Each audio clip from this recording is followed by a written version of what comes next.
The final race of the day for Ultimate GT Sprint Cup, but not of the weekend, as we still have one to come tomorrow. But it's the third 25-minute encounter of the weekend for Ultimate GT Sprint Cup.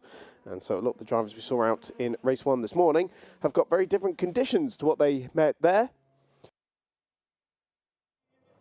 It was a very wet and cold and windy start to the day, but now it is dried up. You can see the circuit much drier. The cars on slick tyres as they were for race 2 earlier on.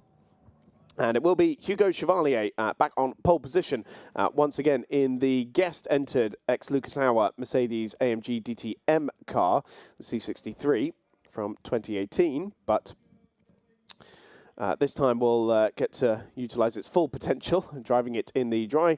Xavier Nauf will start alongside him in the Haas Racing Team Audi on the front row of the grid.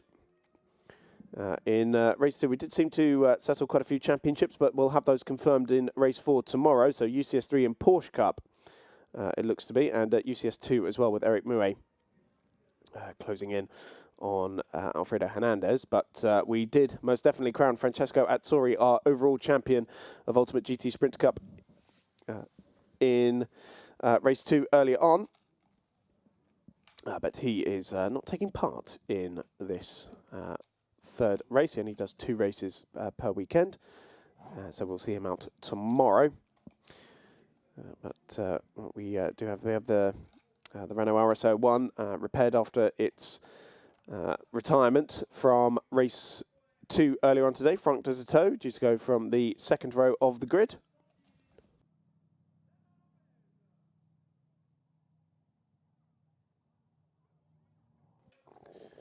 And we saw a glimpse of the Mercedes and the CMR team as well, getting ready to go. Yellow flags being displayed at the back of the field, just to warn as the drivers make their way through the grid.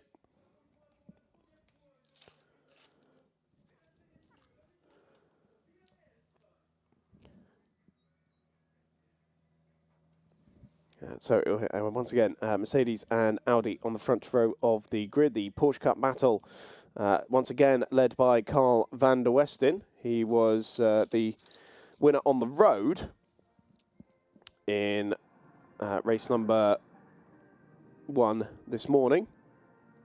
But of course his silver class penalty meant that he ended up dropping behind Hugo Chevalier. I noticed that Lorenzo Monteiro has been regraded to silver, so I wondered why he came into the pits during race 1 earlier. He just seemed to drive through, and I noticed he has been regraded, according to the timing screen anyway. Don't worry, that's not smoke from any of the cars. That is from the podium for the Formula Cup race that is happening. Let's head down to Claire Cottingham on the grid, though. Yes, I've come down to car number 81. Carla, how are you doing? Another race weekend in the Porsches. How are you feeling?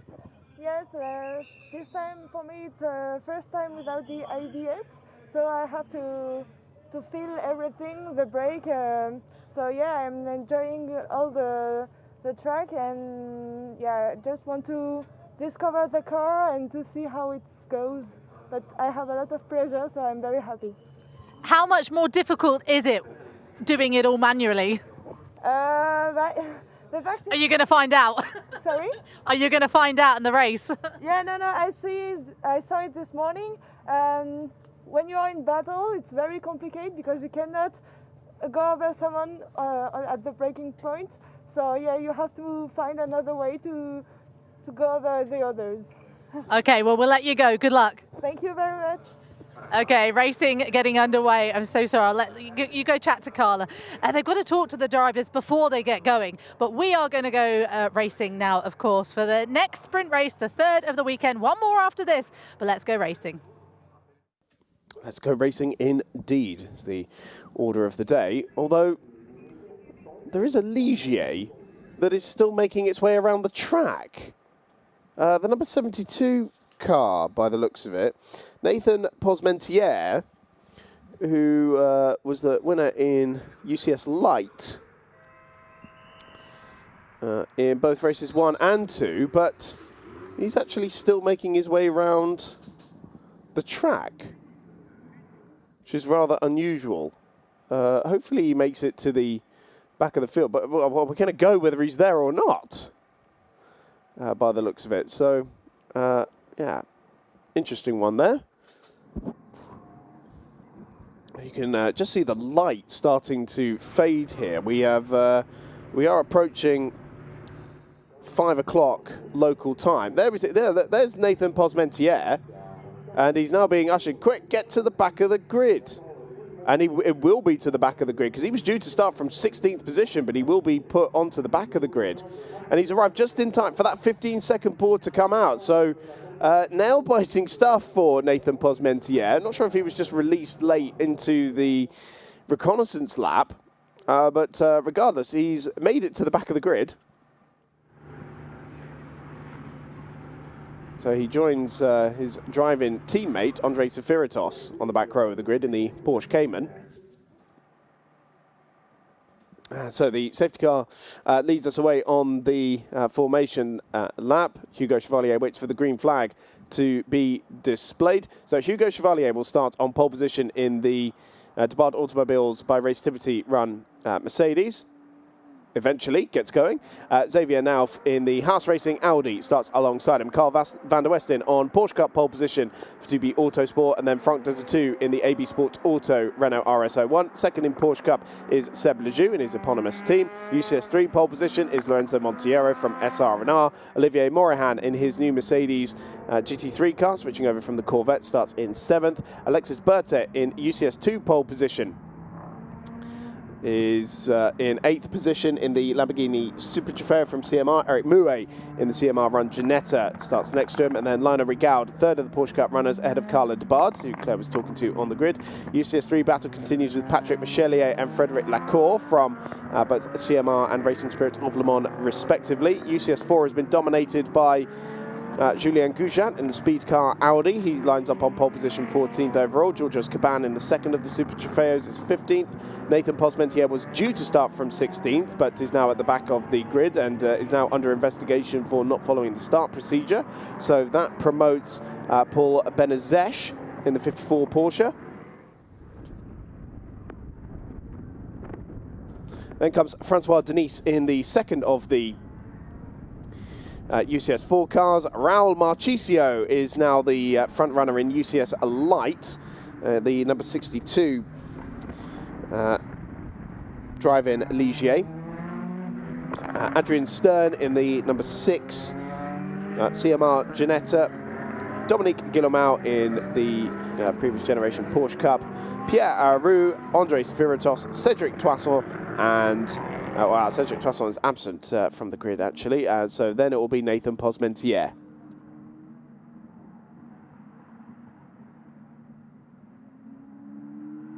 And so, you can see the lights starting to fade as the headlights start to glare.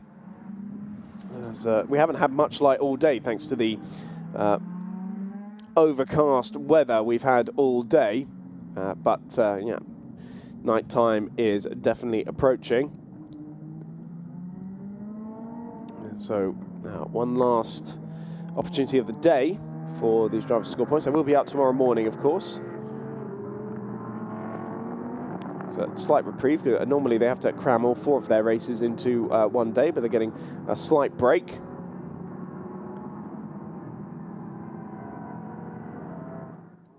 So we have the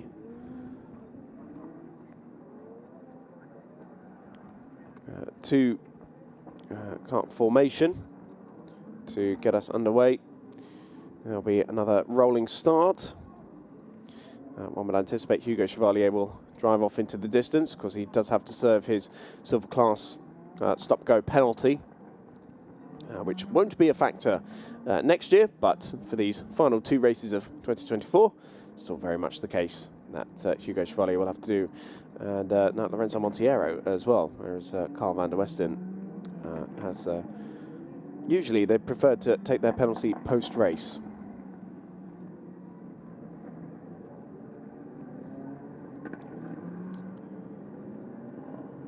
So the safety car will peel in, and we will have race 3 of Ultimate GT Sprint Cup underway.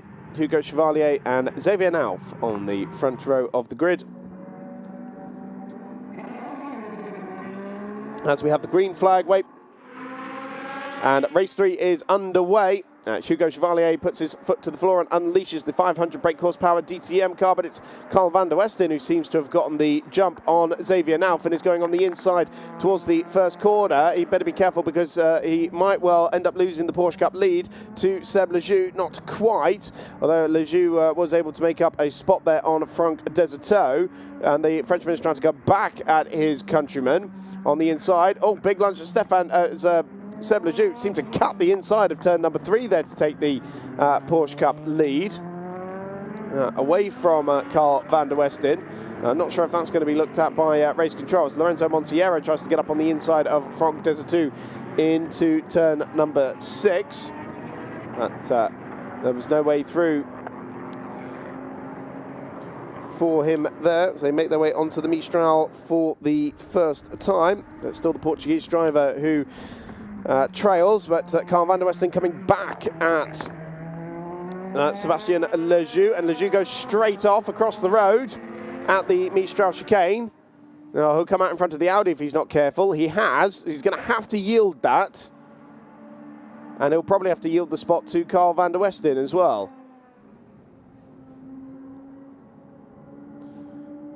Well, Lejeune's not giving up the pace just yet, and very nearly loses it on the exit of Scene corner as well. Seb Lejeune is a wild man in this race so far. We're only 3/4 of the way around the lap.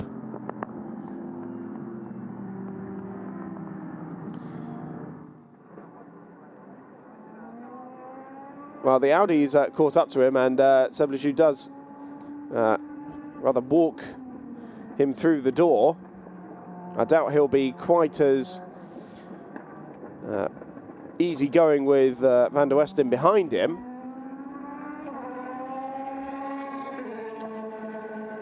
You can hear the Mercedes going gun-ho down the front straight. This is how much advantage it's been able to pull already with this lot squabbling.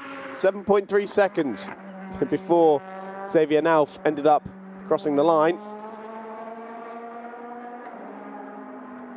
So it is Lejeune third. Not sure for how long, because there were two questionable moments on that first lap. First of all, where he seemed to cut turn number 3 and then completely straight line the chicane as van der Westen made a move, and Carl's making another one here on the inside of the hotel chicane, but there was no way through. Franck Deserteau there in the Renault trying to find his way through. That Renault originally designed for one-make competition, then adapted to GT3 specification. Never really caught on though, but has become a very good testing car for gentleman drivers. So we saw drivers out with that in Mugello as well. Franck Deserteau clearly liking it as well. Former World Endurance Championship racer. Here comes Carl van der Westen again on the inside. And this time there's going to be no arguments from Seb Lejeune into the Mistral chicane as van der Westen retakes the Porsche Cup lead and back into third position overall.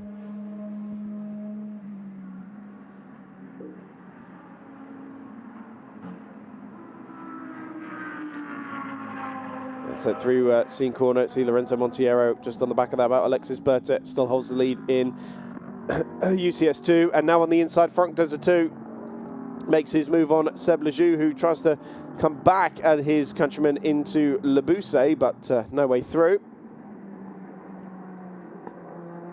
And so that's Deserteau up into fourth position now. And Seb Lejeune has been demoted 2 spots in 1 lap.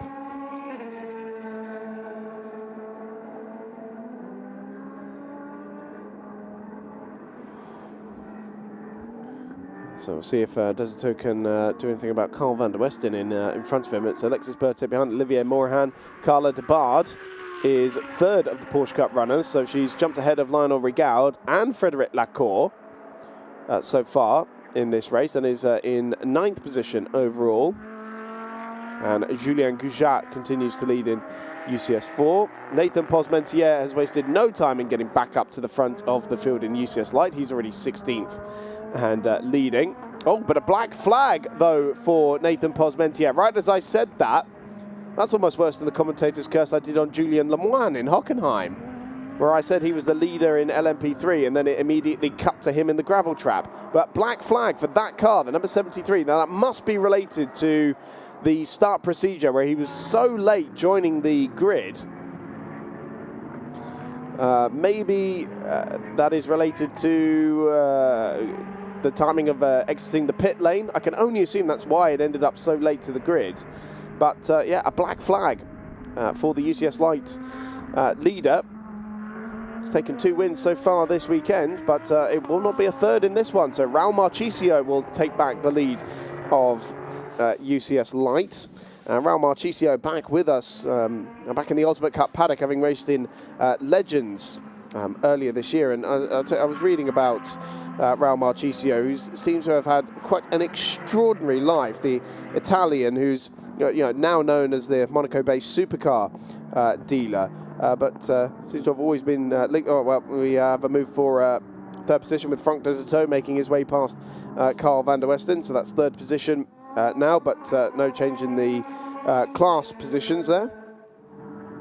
Yeah, talking about Raul Marchisio, he says he's always been linked with cars as he was born in a taxi, and he started karting at 15 when he stole a kart that his father had hanging on the wall, and he was racing it in secret. Quite an astonishing life Raul has led. He's done some rallying, and yes, former Legends Cup racer as well. But this is the battle further down. It seems like Carla Debard has lost that position to Lionel Regard and Patrick Michelier once again. So she was ahead of these two cars, but has now lost out once again. And Carla did spend an awful lot of time looking at the back of Patrick Michelier's car in Manicourt during her Porsche Cup debut last time out, where she seemed to be quite a bit quicker than Patrick, but just couldn't find her way past. And when she eventually did, it was quite a few races where that ended up happening. When she eventually did make her way past, she was very rapid indeed. But Lionel Regard now third of the Porsche Cup runners, with the CMR Ferrari of Patrick Michelier splitting him from his nearest cast rival, Carla Debard. You see the UCS2 lead being, or second in UCS2, sorry, being disputed just behind them, with Eric Mouet ahead of Georges Caban. Mouet's just made that move. Oh no, sorry, it's Caban ahead in the Lamborghini, excuse me, ahead of the Ginetta. You really see the floodlights starting to take over here, with the lights very quickly fading.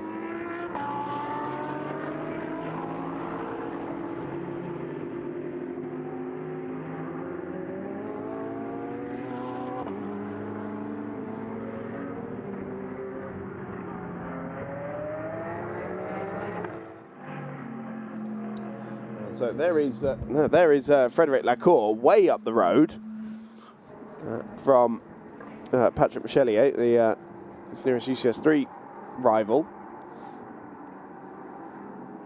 Franck Desertot, you see up there, now it's the third position with nothing but clean air between himself and his nearest rival, with Xavier Nauf.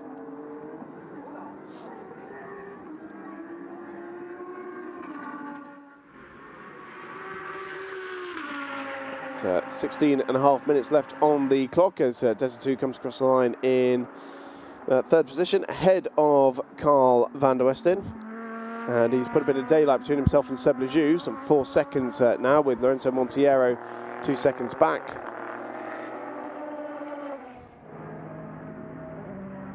Plenty of warnings going out for track limits.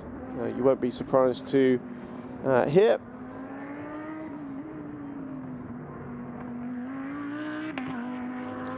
It's quite easy to do on this 5.8 kilometre circuit. Back with the battle for 9th, 10th and 11th, oh sorry, 10th, 11th and 12th. Lionel Regard still leading Patrick Michelier and Carla Debard.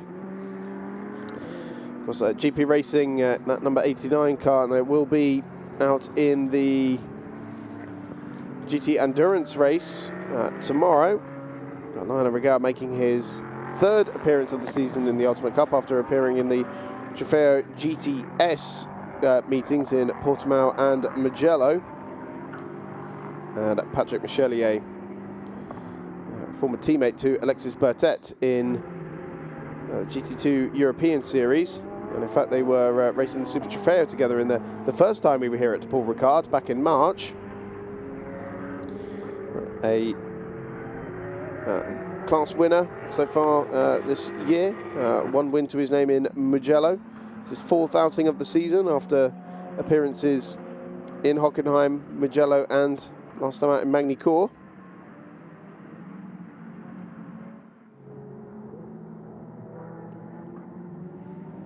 And of course, Carla Tabard at the back of the queue, making the switch over from the French GT4 competition. Oh, wide though for Lionel Rigaud. That is an open door for Patrick Michelier to just waltz on through at Le Bousset. And so that is Patrick Michelier now up into 10th position. And Carla Tabard now right on the back of her Porsche Cup class rival. And it's the last spot on the podium up for grabs there in that category. Of course, Porsche Cup not just for the current generation 992 cars. We have 991 and 997 machinery out there this weekend.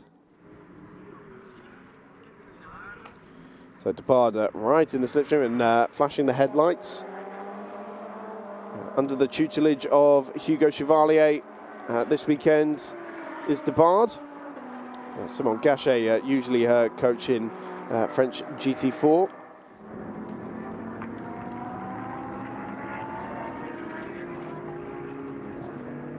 Of course, her father, Eric, also racing the DTM car this weekend, but in races 2 and 4 as part of the Tabard Automobiles squad. Right, looks like a drama here for Craft Racing. Oh, no, this was the DTM car serving its drive-through penalty. So it's just come out of pit lane. I think, though, it ended up hanging on to the lead, though. Such was the pace advantage that Hugo Chevalier had over Xavier Nauf. In the 158s. So, yeah, I think Chevalier still has the lead. Whoa, very twitchy moment for Lionel Rigaud, getting over the curb to try and avoid the back of Patrick Michelier. Now, is this going to be an opportunity for Carla Tabard with the clean run back up the hill towards Scene Corner?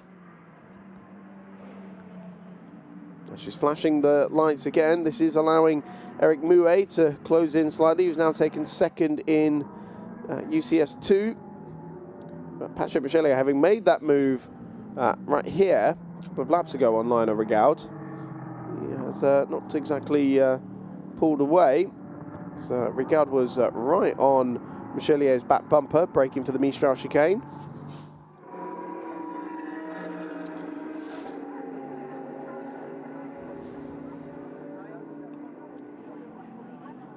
So heading back towards the last couple of corners, just gone half race distance.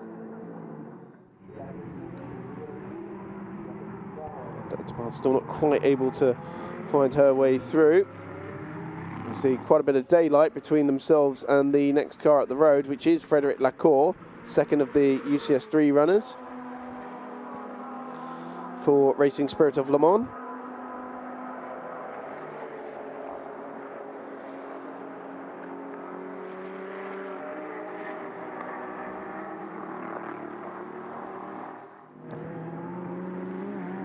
So I'll give you an update in UCS4 is that Julien Gougat continuing to lead with Adrien Stern and Francois Denis in 2nd and 3rd. So it is currently Speed Car leading CMR from Speed Car at the moment in that category. They're just making their way over the timing line now. And this is the remaining Ligier JS2R.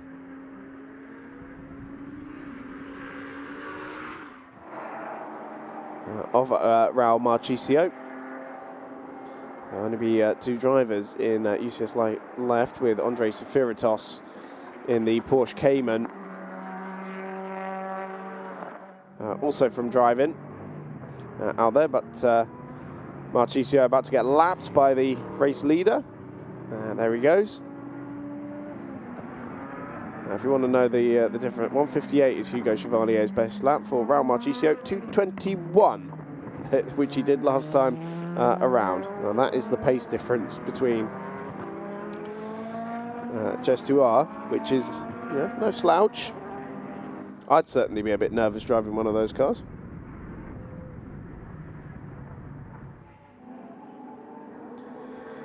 It's Frédéric Lacour putting a lap on the Kraft Dominique Guillemot car. So Olivier Morahan here closing up on the back of Alexis Bertet for 7th position overall. So the Lamborghini Super Trofeo coming under pressure from the Mercedes behind. Olivier Morahan, who's raced a Corvette all season long, but switching to Mercedes machinery for this final meeting of the season.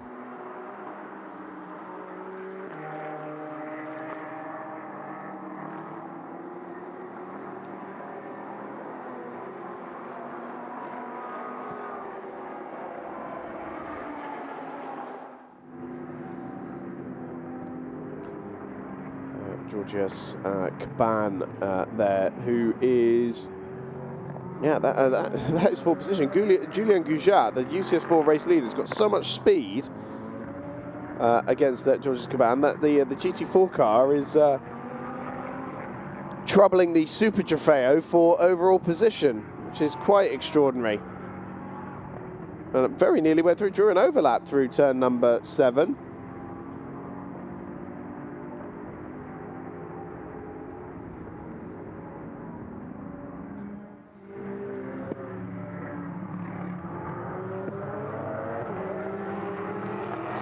The Lamborghini with a bit more straight in a straight line. Of course, these cars have both got 5.2 litre V10 engines, but quite a bit more grunt in the Lamborghini Super Trofeo car ahead.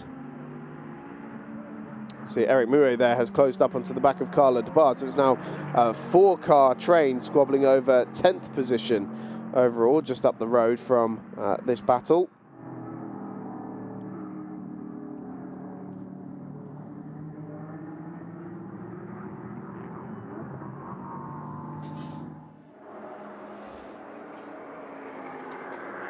Seb Lejeune there, and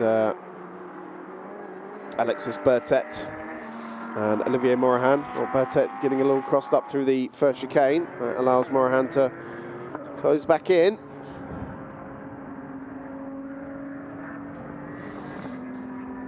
It's a 6.2 litre V8 in the Mercedes against the 5.2 litre V10 in the Lamborghini.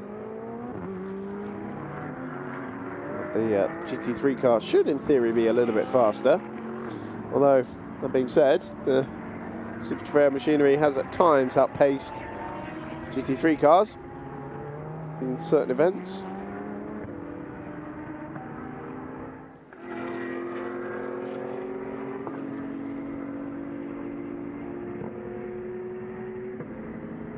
Flash of the lights from Olivier Morahan, just trying to find his way on the inside. Now the Andrei Safiratos Porsche could cause a few problems here. So I'm sure that Alexis Bertet's going to get held up ever so slightly. Didn't compromise him too much.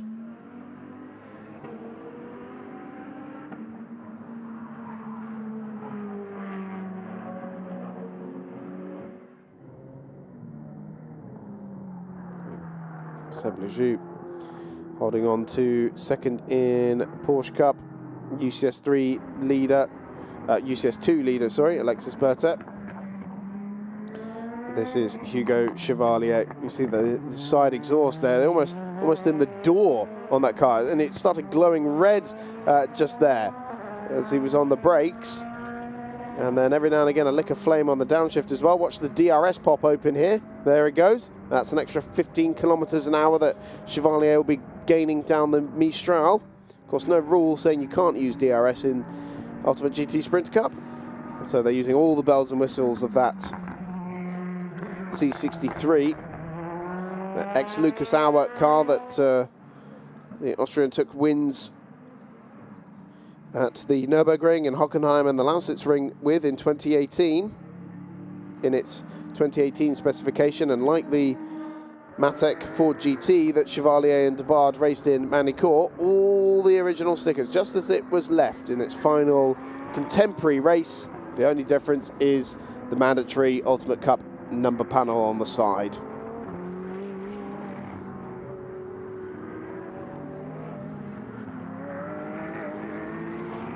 It's quite an extraordinary bit of kit. So Lorenzo Montiero continues to lead in UCS 3.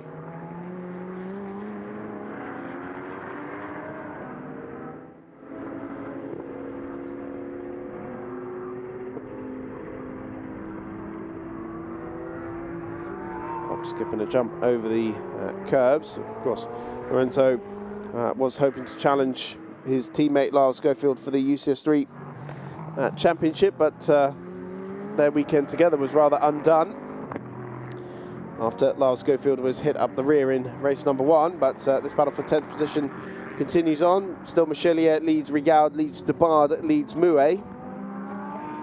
UCS 3, Porsche Cup and UCS 2 all represented here. Although sadly Carla Debard, the third car in the queue, has just picked up a 5-second time penalty for her third track limits infringement, as it was in race number 2 earlier on.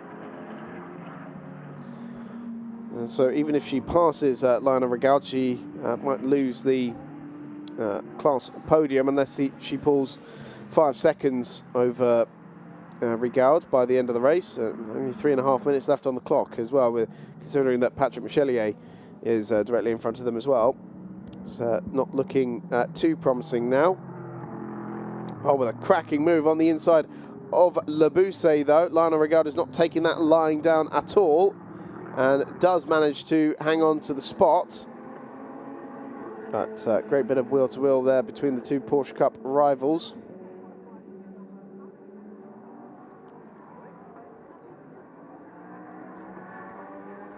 So it'll be 2 laps to go, I would imagine, after this one. Oh, lock up, though, for Carla Debard. And don't come across in front of the Ginetta. Eric Mouet goes in front and takes 12th position away from Carla Debard. And that is the example of what Carla was talking about on the grid. She's racing without the anti-lock braking system for the first time this weekend. Yes, it's Cup machinery, but of course, Carrera Cup championships around the world don't necessarily have the same rules and regulations on traction control and ABS. Oh, that was another big squeal of the brakes, and I think that might have been Carla again, who I fear may have spun into the first corner. She's definitely disappeared from this battle, but yeah, she mentioned as well it's maybe okay when you're battling on your own, when you're only fighting the stopwatch, but when you're in a battle with other cars, it does make matters rather complicated. And yellow flags are out in turn number 1. I fear that is Carla Debard.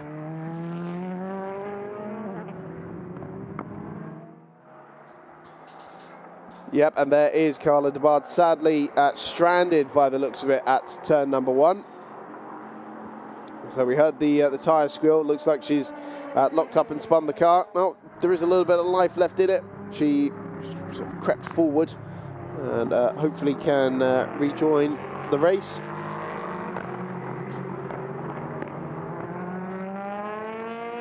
Hugo Chevalier continues to lead. Just enjoying life is Chevalier, alongside Eric Debard, where he gets to drive lots of very nice cars on these weekends. He's a former Carrera Cup France racer and GT World Challenge racer in Bentleys and in Porsches.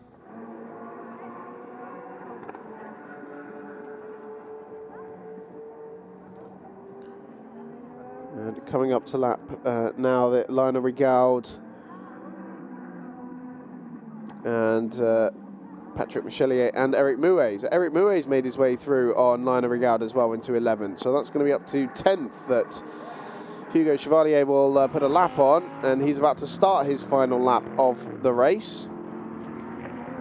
Carla Debard here seeming to be limping home because she's got the hazards on, unless she's just left them on. No, she does seem to be struggling now. although that is lap traffic going through with looked like Alexis Bertet and Olivier Morahan just going by.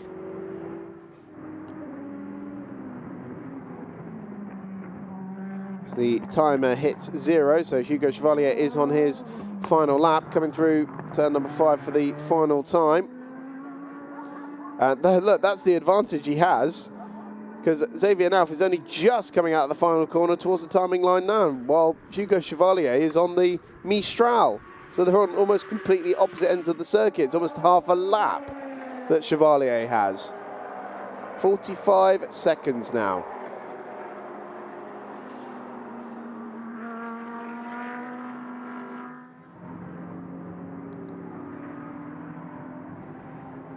Well, Xavier Nauf has certainly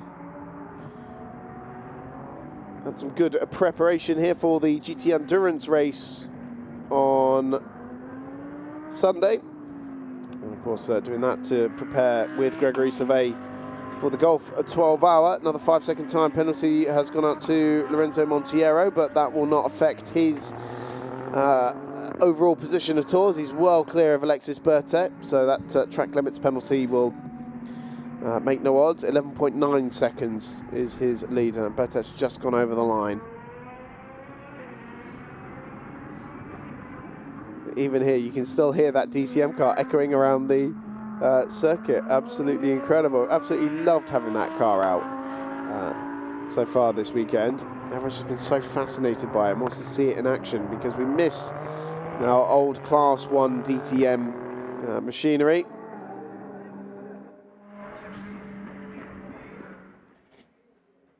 And so checkered flag is out. Hugo Chevalier already across the line and takes victory once again in the Ultimate GT Sprint Cup. But of course, guest entry, remember, so he will not be scoring the points. They will go to Xavier Nauf in maybe another 35 seconds time, when the Belgian eventually gets over the line, such as the advantage of Hugo Chevalier. Well, we wait. There is Xavier Nauf just coming through the final corner now. And so for Xavier Nauf, after his podium finish in UCS1 earlier on, it is now victory in UCS1 and second position overall for Xavier Nauf and the Haas Racing team. And he beats Franck Desautaux to the line in the AB Sport Auto Renault RS01. Well, the Frenchman finishes in third position. Porsche Cup victory will, for the second time this weekend, go to Carl van der Westen and 2B Autosport, who make it 3 from 3 for the brothers. Caesar victorious in race 2 earlier on.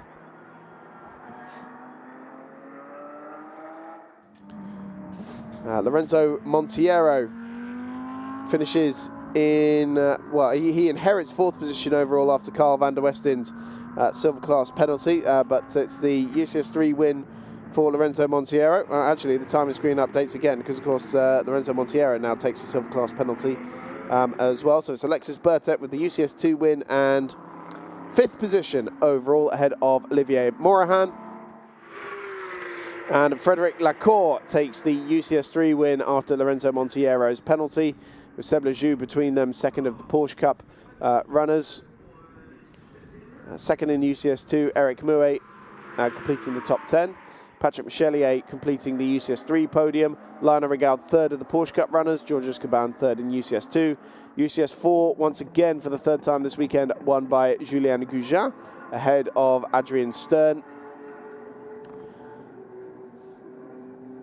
And Francois Denis completing the podium there. So two-speed car entries once again on the UCS4 podium, and UCS Light won by Raul Marchisio after the black flag for Nathan Posmentier. Chevalier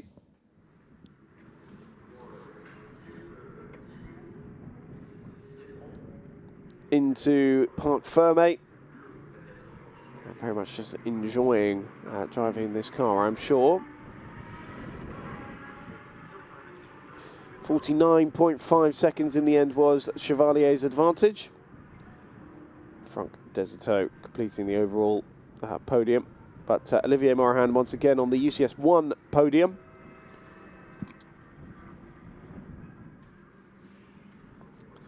I believe for the third time this weekend. At the very least, the second.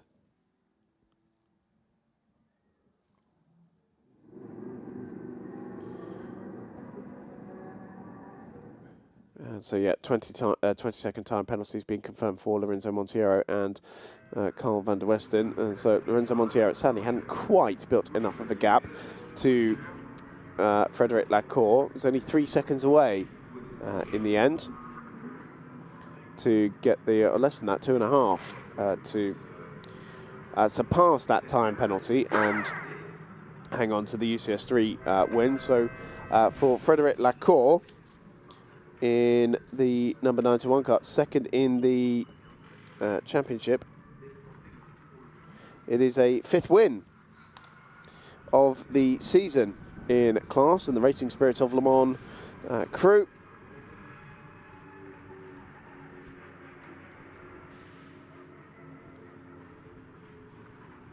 So Xavier Nauf seems pretty happy with the job he's done. The Haas Racing team still keeping that car clean for the GT Endurance race tomorrow.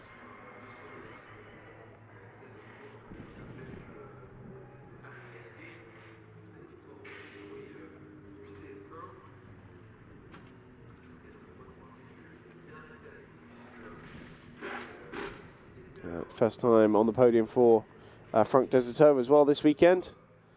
Well, hoping to hear from our race winners, but of course we do have a slightly tight schedule. Of course, the European Endurance Prototype Cup race due to start any moment now.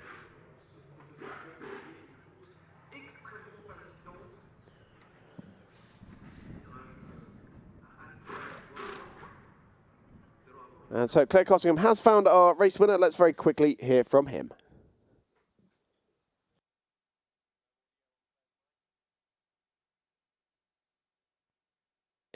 To be honest, I have no word. This is the first time of my life I go flat out on senior turn, so it was insane, and no, I'm so happy about this car. You look like you were enjoying yourself. Yes. Obviously, I have no words. No words. We've got to get on because we've got the prototype coming up next. But just a quick word on what you felt like the race was like. Oh, that was a really good race. Race was good. I did a good stint, and I want to thank especially the team, Race TVT. They did a perfect job for me, for Carla also, I think. So really happy. Well done. Thank you. All right, quick turnaround because we are going racing, of course, for 4 hours for the Endurance Prototype, which is coming up next. Stay with us right here.